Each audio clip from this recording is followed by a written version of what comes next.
साथियों, जब इंडिया गठबंधन हुआ था, सारी पार्टियां बुलाई गई थी, लेकिन बसपा को इनवाइट नहीं किया गया था। ऐसी स्थिति में बसपा सुप्रीमो ने घोषणा की थी कि वो अकेले दम पर चुनाव लड़ेंगे। सभी लोग हंसी बना रहे थे कि अकेले चुनाव लड़ेंगे, जीरो पे आउट होंगे।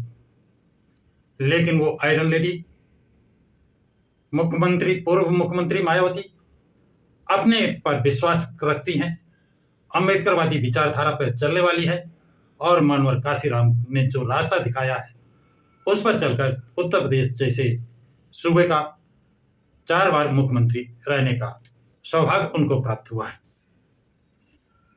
अब साथियों, जो पार्टियां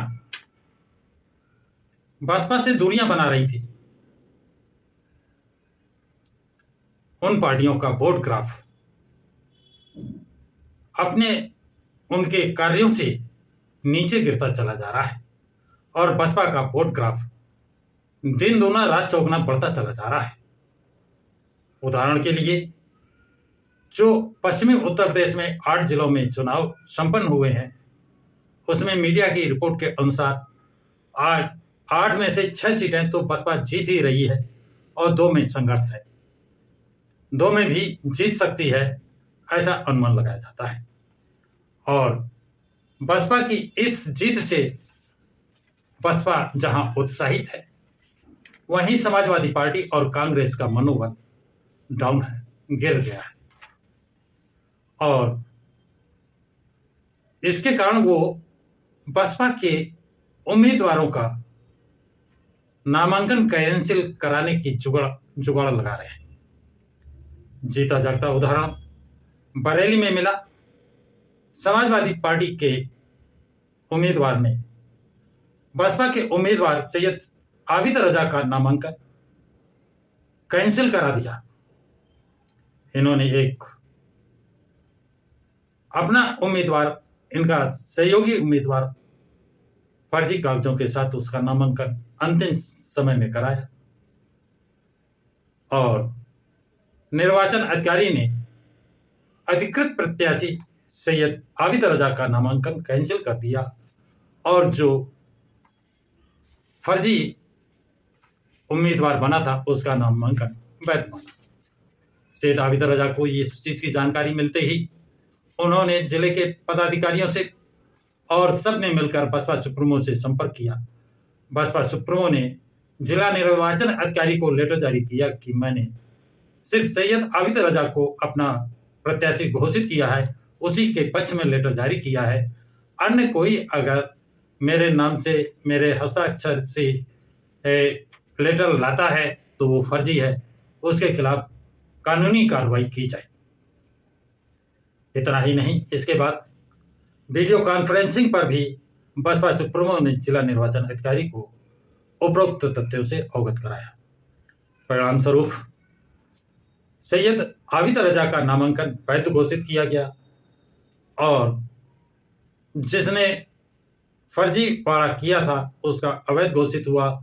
उसके खिलाफ मुकदमा कायम कराने की तहरीर भी भेज दी गई है, मुकदमा भी कायम हुआ है। और जब उस ड्राइवर ने गाड़ी में सारा सामान समाजवादी पार्टी का, ड्राइवर समाजवादी पार्टी के उम्मीदवार का, उसने अपने बयानों में सारा खुलासा ड्राइवर ने किया है। जैसा आपने पहले वीडियो में देखा भी होगा कि उसका खुलासा करते हुए दिखाया गया है। ये घटना का पर्दाफाश होने से मुस्लिम समाज में बड़ा आक्रोश है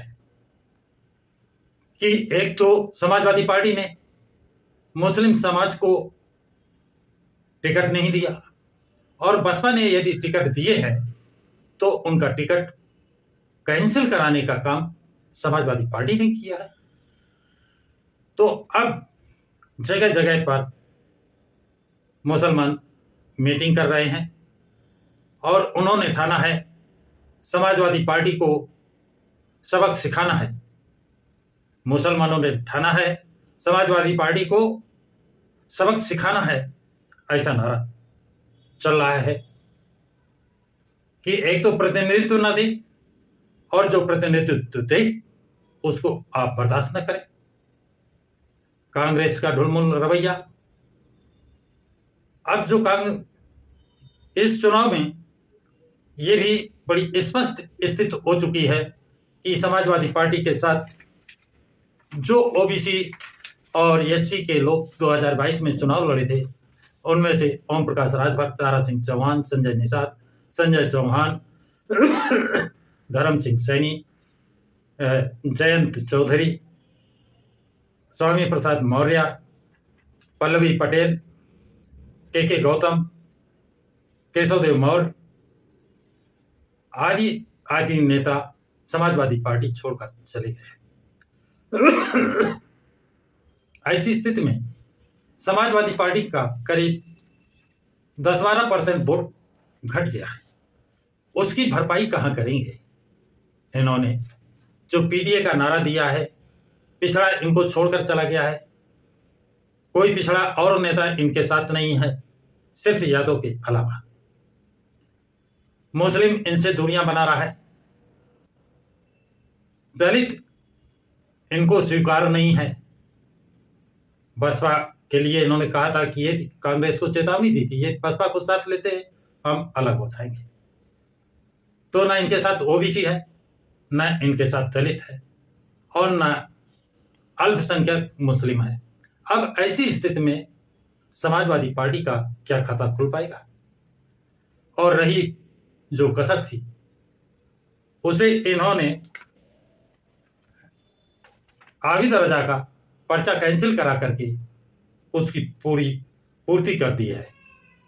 ऐसी स्थिति में एक विकट समस्या इनके सामने खड़ी हो गई है कि इनका वोट क्या है। लोग पूछ रहे हैं, जनता पूछती है कि समाजवादी पार्टी का जनाधार क्या है। इतना ही नहीं, जो मीडिया बसपा को शून्य दिखाता था, वह मीडिया बसपा को अब देखें यूपी तक जो अपना ओपिनियन पोल, इसका नाम है लोकपाल ओपिनियन पोल, में जो सीटें दिखा रहा है, इसमें बीजेपी को सबसे ज्यादा दिखा रहा है। बीजेपी को दिखा रहा है 42 से 48।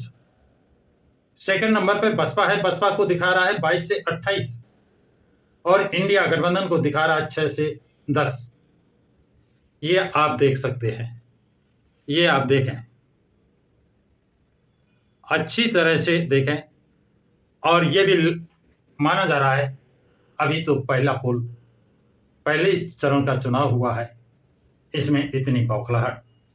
सेकंड चरण में ये मीडिया और हालात यहां पहुंच रहे हैं कि 60 से 70 सीटें इस बार बसपा जीतेगी और एक उत्तर प्रदेश में और इंडिया के अन्य प्रदेशों में भी बसपा अच्छा प्रदर्शन करने जा रही है, अच्छा प्रदर्शन कर रही है।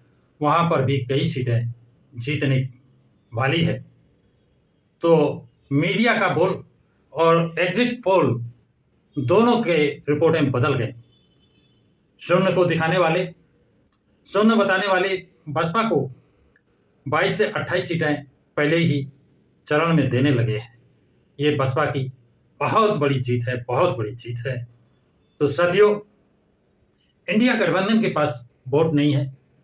ओबीसी जो इंडिया गठबंधन से समाजवादी पार्टी से जुड़ा था, वो नेता समाजवादी पार्टी छोड़कर चले गए। इनको दलित चाहिए नहीं, इंडिया गठबंधन में बीएसपी को लिया नहीं, चंद्रशेखर आजाद को लिया नहीं, के गौतम जो इनके साथ थे वो इनका साथ छोड़कर चले गए। तो दलित इनके साथ नहीं, मुस्लिम इनसे दूर हट गया है।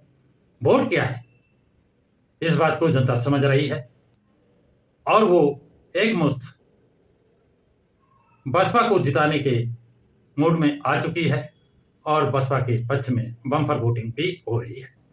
तो साथियों, ये जानकारी आप लोगों को कैसी लगी?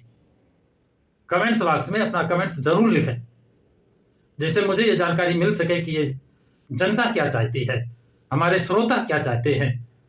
और प्रकाश की राह चैनल को सब्सक्राइब करें तथा इस वीडियो को लाइक तथा शेयर करें।